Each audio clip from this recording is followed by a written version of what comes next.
Yes student, class 12th। आज हम आप लोगों को journey to the end of the earth by Tishani Doshi वाला चैप्टर आप लोगों को कराने चल रहे हैं। तो इस चैप्टर की राइटर जानते ही हैं, जैसा कि आप देख ही रहे हैं, तेशानी दोषी हैं। तेशानी दोषी इज़ एन इंडियन पोइट। वो एक भारतीय पोइट हैं, राइटर हैं एंड डांसर हैं। सी लिव्स इन चेन्नई, वो चेन्नई में रहती हैं। तो हमको ज़्यादा राइटर के बारे में नहीं जानना है। चलिए थोड़ा सा हम इस अपने लेसन के बारे में जान लेते हैं। The narrator of the story is Tishani Doshi. Tishani दोषी खुद जो है इस लेसन की नरेटर है। Who is also the writer of the lesson, वही राइटर भी हैं। द स्टूडेंट, इस लेसन में द स्टूडेंट्स हैं। स्टूडेंट मतलब these peoples were the part of the program. ये बच्चे जो हैं स्टूडेंट प्रोग्राम के हिस्से हैं और उस प्रोग्राम का नाम है student on ice. They had boarded a Russian research vessel toward Antarctica. वो एक रशियन रूसी जलयान पर सवार हुए हैं और जो कहाँ जा रहा है, अंटार्कटिका में जा रहा है। आगे हैं Geoff green he was the Canadian person. Geoff green जो है एक कनाडा के नागरिक हैं। ही स्टार्टेड द प्रोग्राम, उन्होंने ही इस प्रोग्राम को स्टार्ट किया है जिसका नाम स्टूडेंट ऑन आइस है। He took high school student on the journey to Antarctica, और वो हाई स्कूल के बच्चों को इस जर्नी पर ले जाते हैं। द कैप्टन है, he was the charge of the vigil selling towards Antarctica. वही जो है इस जहाज के प्रभारी हैं जो इस जहाज को लेकर अंटार्कटिका की ओर बढ़ रहे हैं। तो चलिए आइए देखते हैं। इसके हम पहले 60 क्वेश्चन आप लोगों को करा देते हैं, इसके बाद फिर आगे इसका लॉन्ग क्वेश्चन कराएंगे।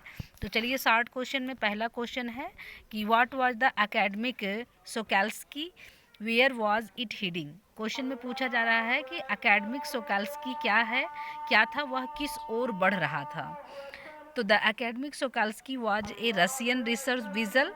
एकेडमिक सोकैल्स्की जो था एक रसियन जलयान था, एक रसियन खोजी जलयान था। It was heading towards the coldest driest windiest continent. यह जो है उस महाद्वीप की ओर बढ़ रहा था जो सबसे ठंडा है, सूखा है और तेज हवाओं वाला महाद्वीप है। द वर्ल्ड, संसार का, अंटार्कटिका, उसका नाम क्या है, अंटार्कटिका। मतलब उनकी यात्रा जो है किस तरफ हो रही है, वो अंटार्कटिका की तरफ हो रही है, जिसको पृथ्वी का जो है ध्रुवीय पोल हम मानते हैं, अंतिम सिरा मानते हैं। अब क्वेश्चन फिर आगे पूछता है कि how did the writer feel on reaching Antarctica and why. Writer जो है वह किस तरह से फील कर रहा है, किस तरह से लेखिका महसूस किया और क्यों महसूस किया। On reaching Antarctica the writer felt relief. On reaching Antarctica पर पहुंचने पर राइटर क्या करती है, बहुत ही आराम, बहुत ही उसे राहत की सांस लेती है। To see the expensive white landscape, वह जो है एक्सपेंसिव, उस ऐसे विशाल वाइट लैंडस्केप अर्थात विस्तृत सफ़ेद भूदृश्य को देखकर, कॉन्टिनेंट और एंड कंटिन्यूअस ब्लू हॉरिजन, और जो लगातार नीला क्षैतिज है, नीला क्षैतिज मतलब वहाँ से लगातार नीला आसमान दिखाई देता है जब उस कॉन्टिनेंट पर, जब उस महाद्वीप पर, अंटार्कटिका पर हम पहुँचते हैं जहाँ पर पृथ्वी का अंत माना जाता है। तो कह रहे हैं कि वहाँ पर लगातार नीला ही आसमान दिखाई दे रहा है। सी आल्सो फेल्ट ग्रेट वंडर, और उससे बहुत ही आश्चर्य महसूस होता है, एट इट्स इमेंसिटी, उसकी विशालता पर उसे बहुत ही वंडर, आश्चर्य होता है। एंड इट्स आइसोलेशन, इसकी विलगता पर उसे वंडर होता है। एंड मेनली, और मुख्यतः, at how cold ever have been, और ये उसे महसूस होता है कि यह अपने समय में किस समय रहा होगा, कितना ये ठंडा। She also felt great wonder of its immensity, its isolation, and mainly at how could ever have been a time when India and Antarctica were a part of same landmass, और वो भी लैंडमास, उसको इस बात पर भी आश्चर्य हो रहा है कि कैसे, जब ये द्वीप कैसे रहा होगा जब भारत जो है खुद, भारत और अंटार्कटिका ये खुद जो है इस भूभाग के क्षेत्र थे। उसे इस बात पर जो है आश्चर्य हो रहा है। किस बात पर, फिर से देख लेते हैं। उसे इस बात पर आश्चर्य हो रहा है, जब भारत और अंटार्कटिका एक ही भूखंड के भाग थे तो उसे इसी बात पर जो है आश्चर्य हो रहा है। चलिए अगला क्वेश्चन देखते हैं। अगला क्वेश्चन है कि describe the writers feeling after she had spent 2 weeks in Antarctica. Writer की फीलिंग बताइए जब उसने जो है कितना 2 सप्ताह अंटार्कटिका पर व्यतीत किया। तो the writer wonder about the beauty of the balance in play on our earth. Writer जो है पृथ्वी के सौंदर्य को, संतुलन को देखकर उसे आश्चर्य होता है। Earth and how would it be if Antarctica were to become the warm place. और एक उसे इस बात पर भी आश्चर्य होता है कि कैसे अंटार्कटिका एक गर्म स्थल बन जाए जैसे कि वो कभी था। उसे इस बात पर भी आश्चर्य होता है कि क्या होगा, कि कैसे होगा यदि अंटार्कटिका जो है एक गर्म स्थान बन जाए जैसे कि वो पहले था। तो अब जानते हैं कि अंटार्कटिका जो है वो सबसे ठंडा प्रदेश है, वहाँ हमेशा ठंडी ही, वहाँ बर्फ़ ही बर्फ़ रहती है। तो वही कह रहे हैं कि उसे आश्चर्य होता है कि क्या होगा कि अगर मान लो ये अंटार्कटिका गर्म हो जाए, एकदम गर्म हो जाएगी, तो जो जैसा कि वो पहले था, warm place that it once used to be. She wondered also, और उसे इस बात पर भी जो है आश्चर्य होता है, will we be around to see it, कि हम इसको देखने के लिए क्या जीवित रहेंगे। वो कह रही है, राइटर भी इस बात पर आश्चर्य हो रहा है कि she wondered also will be around to see it or would we have gone the way of dinosaur. वो कहती है कि यदि हम इसको देखने के लिए जीवित रहेंगे या हम उसी डायनासोर के रास्ते पर चले जाएंगे, जैसे कि डायनासोर क्या हो चुके, विलुप्त हो चुके। तो वही कह रहे हैं, क्या हम भी देखने के लिए जीवित रहेंगे या हम भी डायनासोर की तरह क्या हो जाएंगे, विलुप्त हो जाएंगे। क्वेश्चन नंबर अगला है, why was the student on ice program been so successful. ये स्टूडेंट ऑन आइस का प्रोग्राम क्यों जो है सफल रहा। The program the student on ice has been so successful is because, यह प्रोग्राम इतना सफल रहा क्योंकि it is impossible to go anywhere near the south pole. मतलब ये इम्पॉसिबल था, यह असंभव था कि उस दक्षिणी ध्रुव पर जाना, लोगों के लिए कहीं भी जाना ये जो है असंभव था।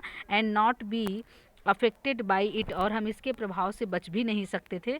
But the student could visual see glacier retreating, लेकिन स्टूडेंट्स जो है, जो हाई स्कूल के छात्र वहाँ पर गए थे, कुड विजुअली सी, वो निश्चित रूप से क्या देख रहे थे, वह इस निश्चित रूप से अपनी आँखों से वो देख रहे थे क्या, ग्लेशियर्स रिट्रीटिंग, ग्लेशियर मतलब हिमानियों को आगे खिसकते हुए वो देख रहे थे। एंड आइस स्लिप्स, और बर्फ़ के टुकड़ों को collapsing it's in this program. Collapsing मतलब होता है हिमखंडों को टूटते हुए बच्चे देख रहे थे इस प्रोग्राम के अंतर्गत। इसीलिए जो है ये प्रोग्राम बहुत ही सक्सेसफुल था, और बच्चे जो है आँखों से हर चीज़ को देख रहे हैं। अगला क्वेश्चन है, how long have the human civilisation been around, what is the human impact on earth and its resources. Question है कि हाउ लॉन्ग हैव, चलिए देखते हैं। हाँ, हाउ लॉन्ग है मतलब कितने समय से the human civilisation been around, मानव सभ्यता जो है पृथ्वी पर आई, कितने समय पहले मानव सभ्यता पृथ्वी पर आई। What is the human impact on earth, पृथ्वी पर मानव का क्या प्रभाव था। एंड इट्स रिसोर्सेज, और उसके संसाधनों पर मानव ने क्या प्रभाव डाला। तो हम जानते हैं मानव ने इस पर बहुत ही बुरा प्रभाव डाला। Human civilisation have been around for only 12,000 years, जो मानव सभ्यता है वो लगभग 12,000 वर्ष पुरानी है।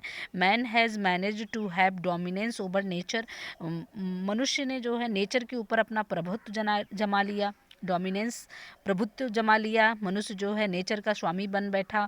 विद विलेज टाउन सिटीज़, चारों तरफ गांव फैल गए, टाउन हो गए, कस्बे हो गए, शहर हो गए। एंड मेगा सिटीज़, और महानगर में परिवर्तन हो गया।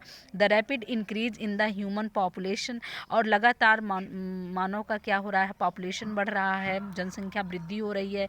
ही लेफ्ट मैन बैटलिंग, और मनुष्य क्या कर रहा है, वह बैटलिंग विद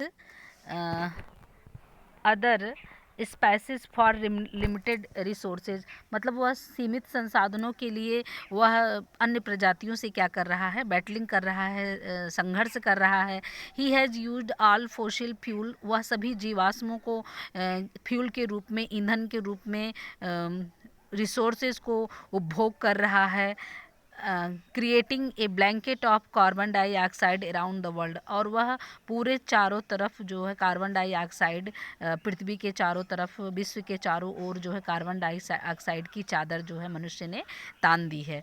तो इस तरीके से देखते हैं कि मनुष्य ने कितने बुरे तरीके से पूरे पृथ्वी को अपना जो है उपभोग का केंद्र बना लिया है। तो ये आप लोगों का यहाँ तक, आज आप लोग इसको कॉपी में लिख लीजिएगा, ठीक है। नेक्स्ट डे इसके आगे आप लोगों को बताएंगे। Okay, thanks.